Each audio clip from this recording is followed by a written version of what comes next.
Kumekucha. Vibeti kilo moja. Mchele 2. Sigara robo.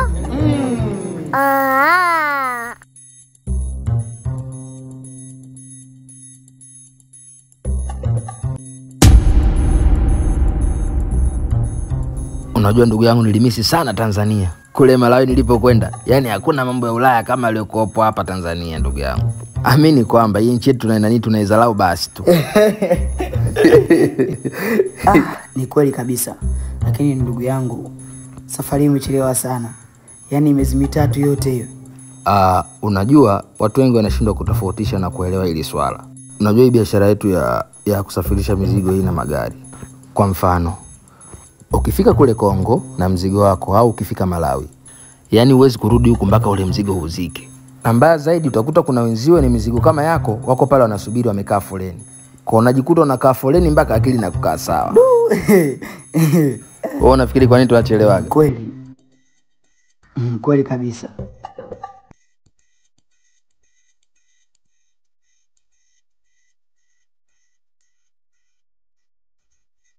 Karibuni juice.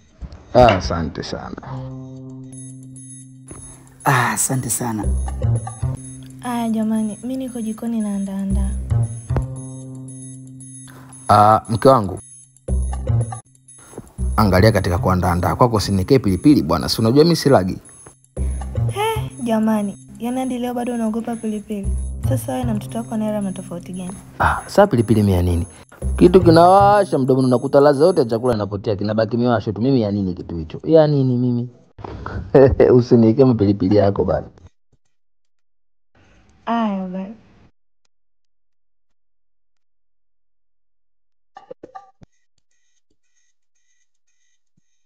Oya. Niambie. Ndugu yangu, unajua wewe mara nyingi ndo nabaki hapa na familia yangu na mambo yote yanayoendelea hapa nyumbani najua.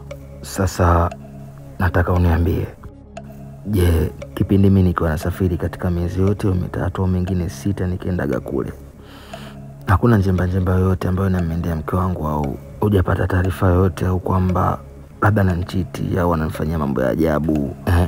Niambie bwana, mimi ndugu yako. Ndugu yangu, sema kweli, shemkatulia.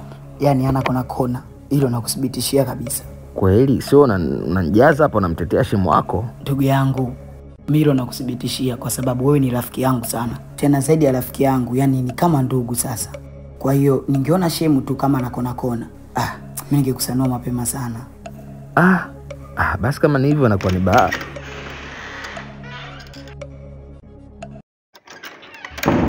Baba mleagize ndo haya hapa.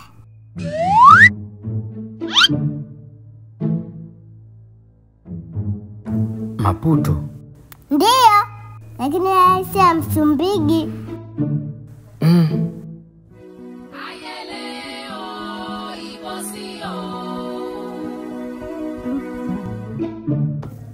Nani amekuagiza Maputo wewe mtoto? Kwani wewe baba? Silisema ninunue maputo ya 4. Jinsi kibaki ninunue pipi. Na nyingine ngasaidia watoto yatima. Wewe si nimekuagiza kiberiti, sigara, mafuta na mchele? Saa ngapi? Wakati mimi mda nilikuwa amelala.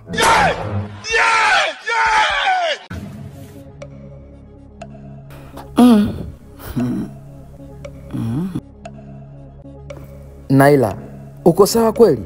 Ndio nimekula lakini sijashiba. Sijakuuliza kama umekula au hujakula, nimekuuliza uko sawa? Ndio baba, mimi sijalamba skali. Hapa anasingizia. Chai! Yo.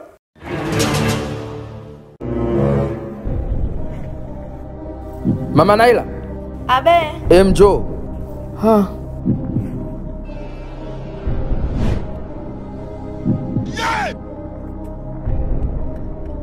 Are you playing? Wana nishangaa nini? Kwani hujawahi kuona Miss Tanzania? Ndo mimi sasa. Funke!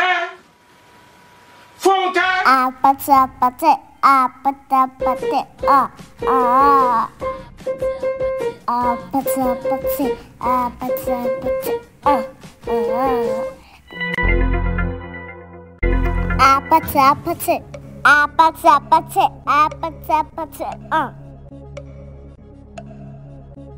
Sikiliza Mama Naila, kuna namna huyu mtoto amechanganyikiwa huyu.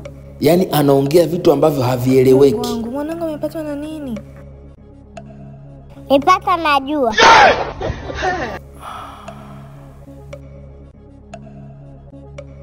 Kaka, mimi nashauri kitu kimoja tu. Ile mtoto apeleke hospitali, maana ile sio hali ya kawaida. Ni kweli. Mtondoke.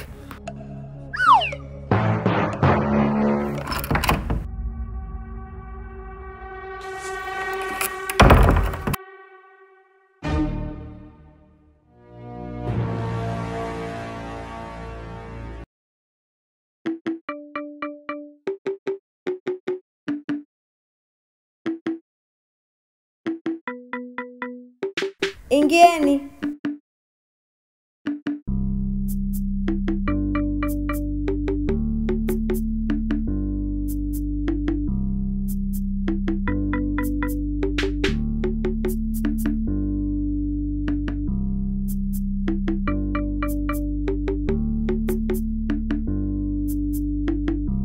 Jamani, tumempima mtoto magonjwa yote na tumefanya vipimo vyote.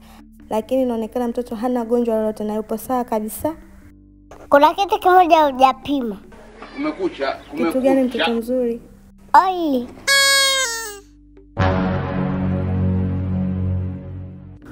Dokta, umeona kabisa mtoto anaongea vitu vya ajabu. Alafu inawezekana vipi unaniambia kwamba umempima huoni ugonjwa wote? Mimi nazungumza by professional. Mimi nazungumza Kiswahili.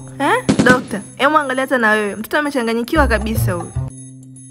Ni kweli naona, lakini cha kuwashauri labda mtafute njia mbadala, lakini kwa hapa hospitali ni ngumu yani. Labda njia pana. Tuondoke na wewe. Kama mdomo tu unaongea vitu vieleweki.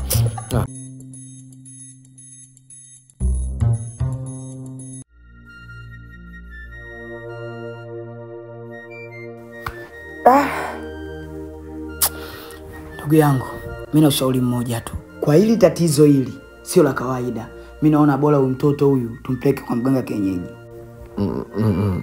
Hapana. Mimi shida ya mganga kienyeji waga siwaamini kabisa. Yaani hata kidogo yani. Mume wangu, hata mimi naona itakuwa ni bora zaidi. Maana kama ni hospitali tayari tumeshaenda na ugonjwa uonekane. Itakuwa ni nini kama sio masuala ya ushirikina? Jamani, nauliza swali. Na hakika ugonjwa uonekane? Ndio. Kweli, mnatafuta kota mkono. Dada mjangalia kabatini au hata vunguni. Wenda ungiona. Jamani, mimi nimekubali kiroho safi kwa hali ilipofikia. Twendeni tu kwa mganga. Haiwezekani. Tuondoke twende kwa mganga mwanangu. Ndugu yangu, nikusindikize? Sawa, twende. Yesu! Hebu twende kuna wewe.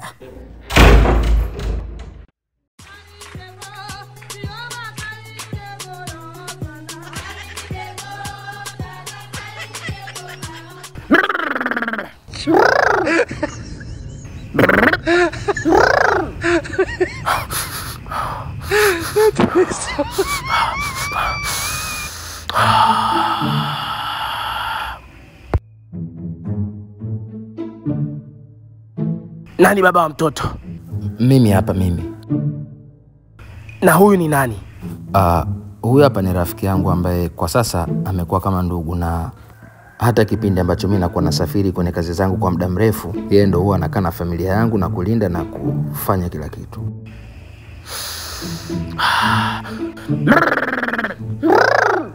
Okay. Mtoto wako amechotwa nyayo. Na aliyemchota nyayo ameteka akili zake.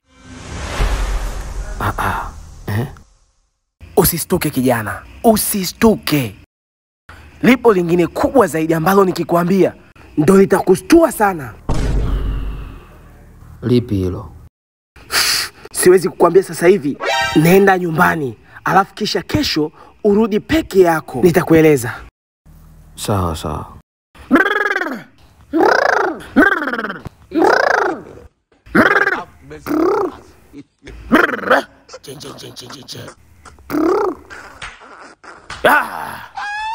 Ni nini? Nendeni. Changanya takoma viasi gani? Shukrani mganga. Ocho.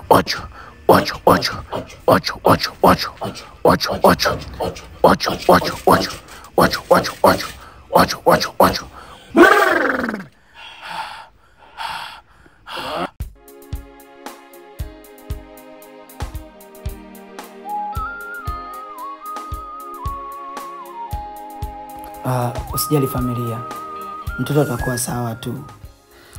Kwa sababu mimi mganga namwamini sana, hajawahi kushindwa, atakusaidia.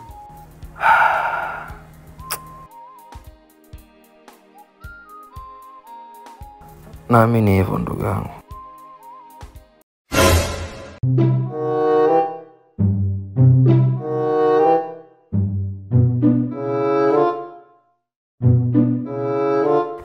Hao ndio walimwengu ndugu yangu. Ndio maana nasema bora alinyama vitani kuliko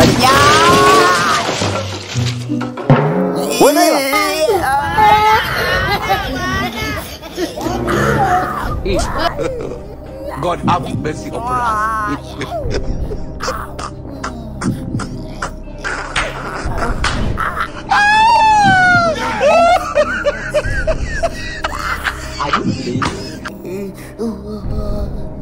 Shem, vipi?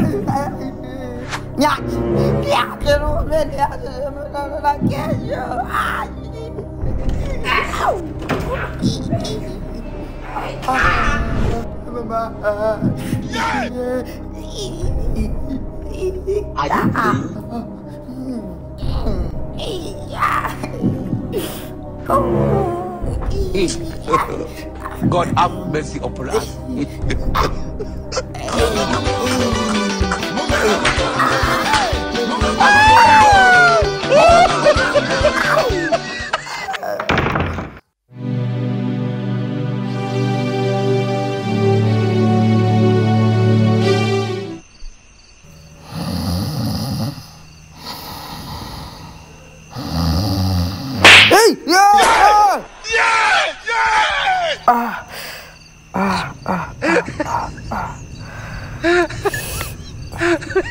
Sambo amenipiga. Nilikuwa naoa mbu. Mbu? Ndio mbu mkubwa kama ng'ombe. Alikuwa analia me. Nikamvuta mkia, akaanalia. Wu. Nikalipia nauli, akamaliza chakula chote. Mama Naila, wewe unakaelewa haka? Yaani mimi ndo simuelewi hata kidogo. Kesho pakuche tuende kwa mtaalamu.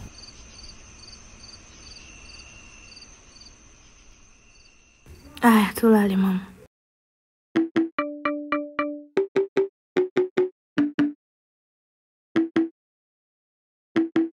Baba, nikwambie kitu.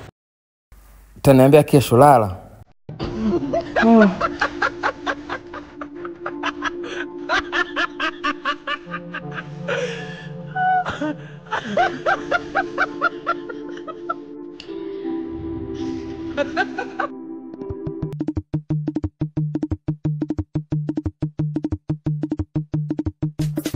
Mke wangu.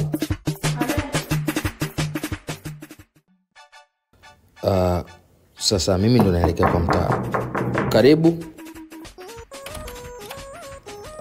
Pablo. Ndio kaka, vipi?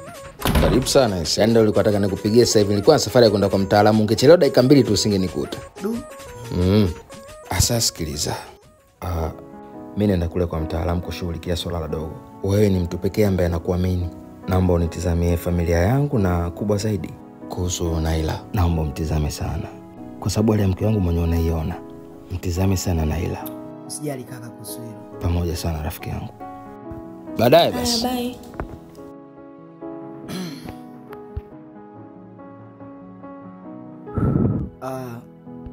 Sasa Shem, mimi naona kama ungeenda kunitafutia msosi kwanza kwa sababu nina njaa sana. Na unajua kabisa kazi ya kumlinda yule mtoto ni kazi ngumu. Sawa shemeji, usijali. Ngoja nikakuchukulia. Shukrani shemeji. Shem.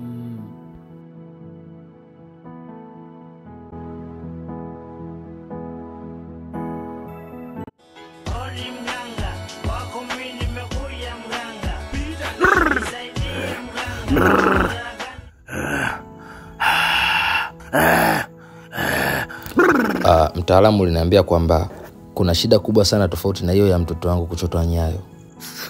Ndio. Shida ipo. Ni ipi hiyo mtaalamu?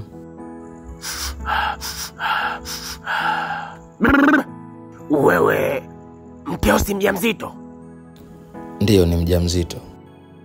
Okay. Sasa mkeo ametupiwa pepo. Pepo ambalo lipo ndani ya mwili wake, na hilo pepo ndilo lilomshikilia yule mtoto kule tumboni, ili akizaliwa awe mtoto wa wachawi. Mungu wangu. Sasa tunafanyaje mganga? Njia ya kusolve ni moja tu, ila unatakiwa uwe na moyo wa ujasiri sana. Moyo wa ujasiri ninao. Yaani kilichobakia hapo mganga ni kusolve tu. Wewe niambie nifanye kitu gani na kitu gani ili kusolve hilo tatizo. Kama nilivyosema hapo awali, njia ya kusolve ni moja tu, na njia yenyewe ni ya kuhamisha ule ujauzito kutoka kwenye tumbo la mama kwenda kwenye tumbo la baba mwenye mtoto. Alafu kisha baada ya hapo tulisafishe lile tumbo la mama kwa kulitoa lile pepo. Alafu tukishamaliza tutaurudisha ujauzito kwa muhusika ambaye ni mama wa mtoto. Sijakupata vizuri. Yaani unamaanisha kwamba tutoe ujauzito wa mke wangu uhamie kwenye tumbo langu mimi? Ndio. Yesu. Si ujauzito ni wako lakini. Ndio. Basi inabidi ubebe damu yako kwa muda mchache, alafu tumshughulikie mkeo. Akisha kuwa sawa, basi tutarudisha mimba kwake. Okay. Sawa. Na labda huo ujauzito nitakaa nao kwa muda gani? Hata sio muda mrefu sana, ni masaa 3 tu. Okay, fine. Kwa kuwa nina shida basi sawa. Mimi niko tayari kubeba ujauzito wa mke wangu. Okay basi. Nafikiri tusipoteze wakati. Tuhamishe ujauzito kutoka kwenye tumbo la mkeo uje kwako, alafu baada ya hapo tutaenda nyumbani kwako kwa ajili ya kumtoa pepo mchafu. Okay. Sawa, nipo tayari. Aye. Jamani mizimu. Nataka nihamishe hiyo mimba iende kwenye tumbo la baba ili niweze kumtoa pepo mchafu.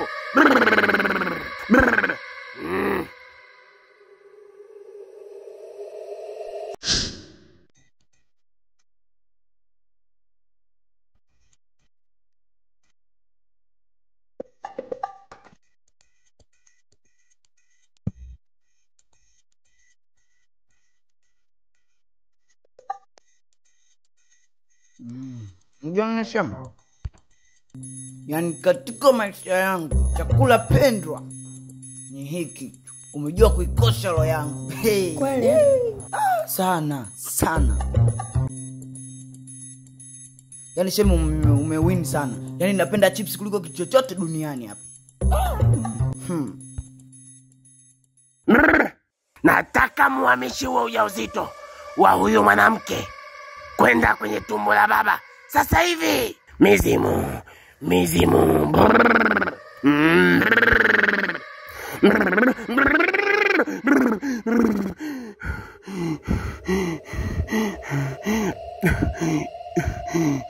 Mirama.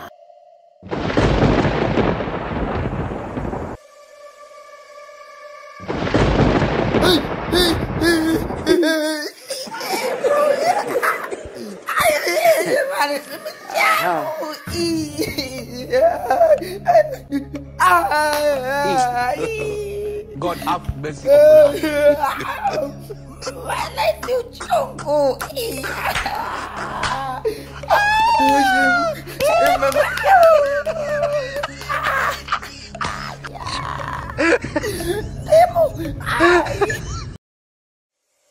Kuna kitu hakiko sawa. Kitu gani? Na mbona hiyo mimba haijaingia tumboni kwangu? Kama hiyo mimba haijaingia kwako, ina maana hiyo mimba sio yako. Imeingia kwa huyo mtu ambaye amempatia mkeo ujauzito. Usipagawe. Cha msingi hapa, twende nyumbani kwako. Mimi nikamalize kazi yangu, nikamtoe mkeo pepo, alafu tumrudishie mkeo ujauzito. Ngoja kwanza mganga, ujue acha masihara. Kwa hiyo nataka kumaanisha kwamba mke wangu alikuwa ananichiti na ile mimba aliyobeba mke wangu sio ya kwangu mimi. Twende nyumbani kwako nikamalize kazi yangu. Hayo mengine hayanihusu. Mganga, hayakuhusu kivipi? Yaani wewe unataka kuniambia kwamba mke wangu kanchiti alafu hayakuhusu? Kama hayakuhusu mimi nanihusu. Yaani kanchiti na nani kwanza? Yaani niambie kwanza kanchiti na nani? Mimi nataka nikamvuruge nimkate hata kolomelo kuna dadeki. Mganga, hebu acha masihara, ujue mke anauma, mimi niambie kwanza. Mganga, wewe unaona iko sawa hii? Mimi naona mimi naenda kumbananisha mke wangu aniambie nani kampa hiyo mimba. Jamani, Jemu, matumbo yangu mimi.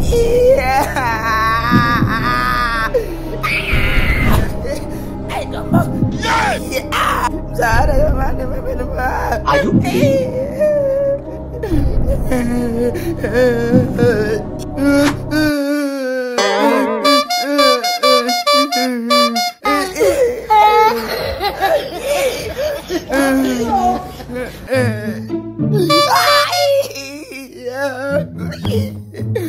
Nongo ndimu, jamani, nahisi uchungu mimi.